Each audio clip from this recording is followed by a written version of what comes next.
जो आम बनाए जाने वाले चटपटे तिक्कों से बहुत मुख्तलिफ होते हैं। आमतौर पर तिक्कों को मुख्तलिफ मसालों से मैरिनेट करके तैयार किया जाता है, लेकिन नमकीन तिक्के की ख़ास बात यह है कि इसमें नमक के अलावा किसी भी स्पाइस या टेंडराइज़र का इस्तेमाल नहीं किया जाता।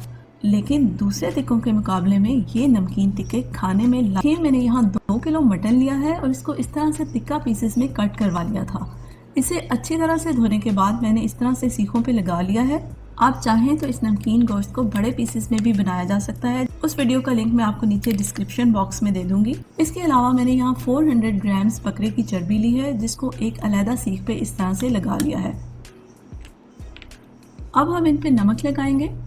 नमक आप अपने जायके के मुताबिक कम या ज़्यादा इस्तेमाल कर सकते हैं। मैंने इस पर तकरीबन 1 टेबलस्पून नमक का इस्तेमाल किया है। इनको पलट देंगे और दूसरी तरफ भी इस पर नमक लगा लेंगे।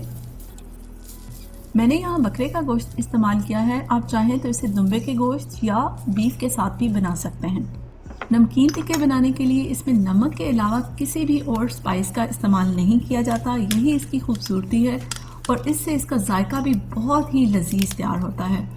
जब आप ये बनाएंगे तब ये जान पाएंगे कि ये कितने मज़े के बनते हैं। अब इस तरह से नमक लगाने के बाद हम इन्हें 15 मिनट के लिए कवर करके एक साइड पे रख देंगे।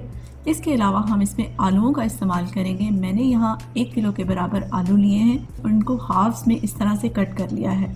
तो चले आए अब कोयलों को दहका लेते हैं।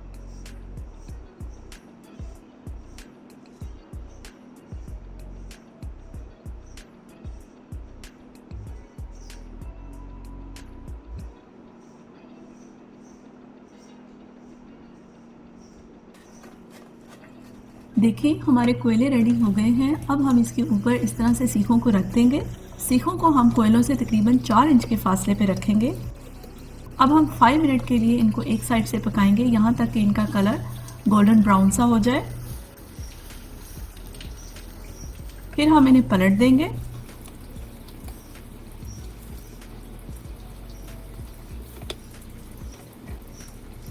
दूसरी तरफ से भी इसी तरह कलर आने तक पकाएंगे। और ये देखें चर्बी की सीख भी पिघलना शुरू हो गई है। जैसे जैसे ये चर्बी पिघलेगी आपने टिक्कों के ऊपर इसको इस तरह से लगाते रहना है।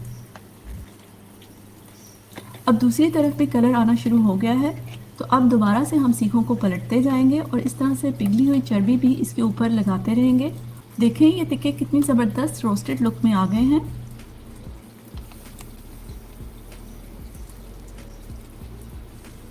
ये प्रोसेस तकरीबन 20 से 25 मिनट में कंप्लीट हो जाता है।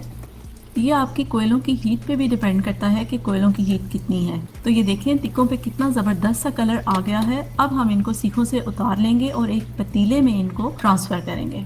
अब एक पतीले में सबसे पहले हम कुछ चर्बी के टुकड़े शामिल करेंगे। इसके बाद हम कटे हुए आलूओं की एक तह लगाएंगे। ये देखें इस तरह से तय लगाने के बाद अब हम टिक्कों की सीखों को इसके अंदर शामिल कर देंगे। आलू जो है वो गोश्त को जलने से भी बचाएंगे और इसके अलावा बहुत ही लजीज भी तैयार होते हैं। अगर आप आलू इस्तेमाल नहीं करना चाहते तो फिर इसके लिए आप मिट्टी की हांडी या कोई भी हैवी पैंदे का पतीला इस्तेमाल करें ताकि गोश्त जलने ना पाए। बाकी के चर्बी के टुकड़ों को भी शामिल कर देंगे।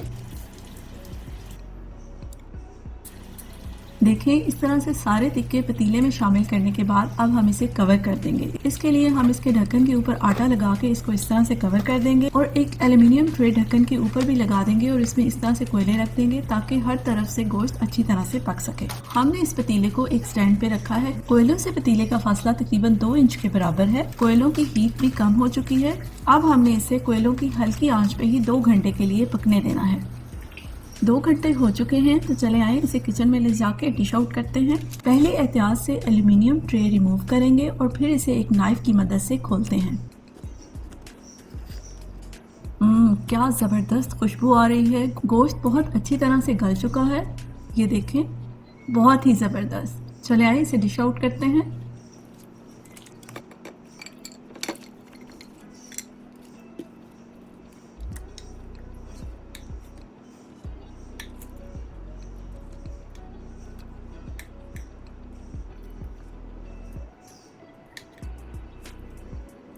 बहुत ही ज़बरदस्त नमकीन टिक्के तैयार हुए हैं। ये देखें गोश्त कितना जूसी और टेंडर है।